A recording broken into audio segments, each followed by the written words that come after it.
Question number 19 में देखिए प्यारे बच्चों, और क्वेश्चन नंबर 19 में ये कहा है कि समांतर श्रेणी का दूसरा पद 14 है, 12वां पद 44 है और पूछा है 74 कौन सा पद होगा।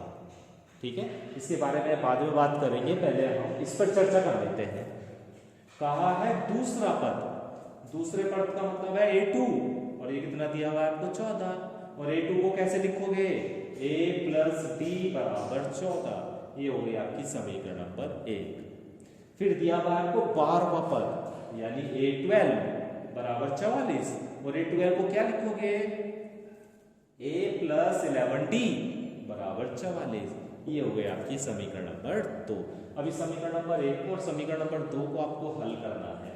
अब हल करने के बाद देखो मतलब क्या हुआ, समीकरण नंबर 2 में से एक को घटा लीजिए, और जब घटाएंगे तो प्यारे बच्चों a से a कैंसिल हो जाएगा, 11d में से d घट जाएगा जो 10d बचेगा, 44 में से 14 घट जाएगा तो 30 बचेगा।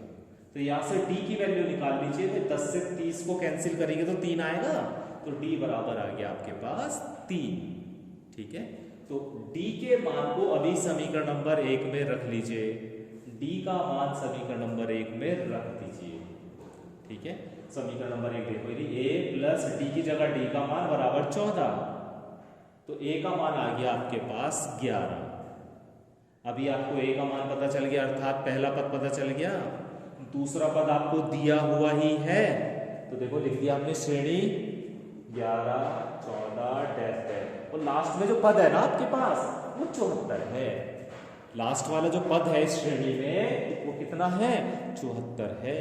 तो इन्होंने कहा है यहां से लेके यहां तक 74 कौन सा पद है, अर्थात इस श्रेणी में कितने पद हैं, इस श्रेणी में कितने पद हैं यहां से लेके यहां तक, और ये जो 74 है ये कौन सा पद है, लास्ट वाले पद है। अब लास्ट में कौन सा पद, पहले तो ये देखो कितने पद है इस श्रेणी में, तो उसके लिए क्या करेंगे, हम जानते हैं an बराबर होता है a plus n minus 1 into D.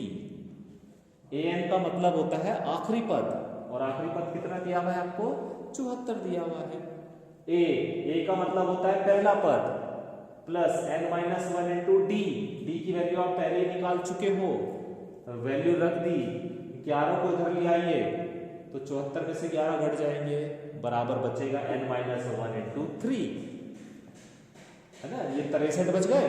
3 को भी इधर ले आइए तो अपॉन 3 हो जाएगा, 3 से 63 को काट दीजिए तो 21 आ जाएगा, तो n माइनस 1 बराबर 21 आ गया, तो n बराबर कितना आ गया 22। तो प्यारे बच्चों इस श्रेणी में कितने पद हैं, 22 पद हैं।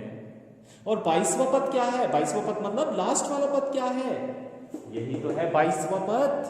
अगर इस श्रेणी में मैं कहूं 22 पद हैं तो ये लास्ट पद है, तो ये 22वां ही पद तो होगा, तो हमने लिख दिया कि 22वां पद 74 है। 22वां पद कौन सा पद है, 22वां पद। देखो ये तो लिखा है 74 कौन सा पद है, तो कौन सा पद है 74, 22वां पद, तो 22वां पद 74 है।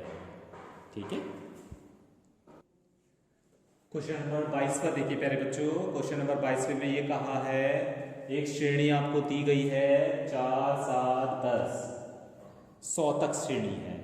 ठीक है, 4 से लेकर 100 तक है, और ये पूछा है अंत से 14वां पद। अभी इधर से 14वां पद, इधर से 14वां पद नहीं, शुरू से 14वां पद नहीं, अंत से 14वां पद ज्ञात करना है। ठीक है, तो किस तरह से करेंगे ध्यान दीजिएगा। सबसे पहले श्रेणी का पहला पद क्या है, 4 है, इसी से हम a से प्रदर्शित करते हैं। दूसरे पद में से पहला पद हटा दो तो d आ जाता है। अंतिम पद कितना है श्रेणी का अंतिम पद, भाई इस श्रेणी का अंतिम पद यानी लास्ट वाला पद कितना है, 100 ही तो है। तो इसे प्यारे बच्चों अंतिम पद को हम an के द्वारा या l के द्वारा प्रदर्शित करते हैं। अंतिम पद को हम l के द्वारा, स्मॉल l के द्वारा या an के द्वारा प्रदर्शित करते हैं। तो l की वैल्यू कितनी है यहाँ पर, 100। हम जानते हैं कि शुरू से अगर आपसे कहा जाए शुरू से 14वां पद ज्ञात करो, तो वो होता है an बराबर a plus n minus 1 into D.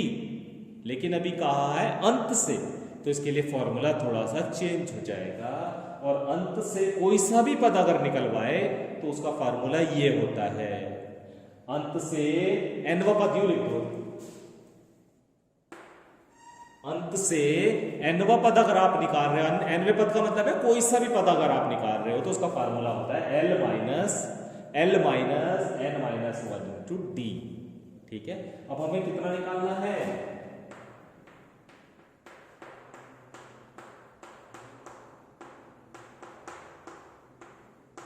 अंत से 14वां पद निकालना है।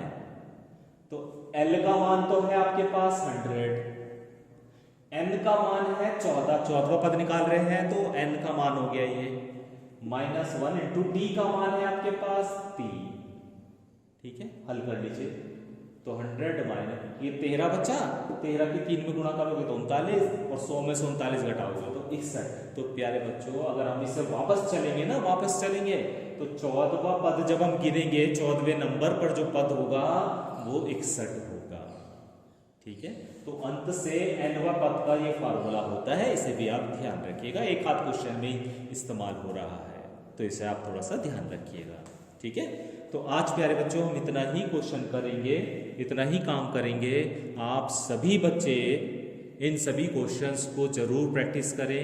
इनके बीच में जो जो क्वेश्चन आपको नहीं कराया गया है, इनके बीच में जो जो क्वेश्चन आप लोग को नहीं कराया गया है उन क्वेश्चन को आप खुद करेंगे, है ना, क्योंकि वो क्वेश्चन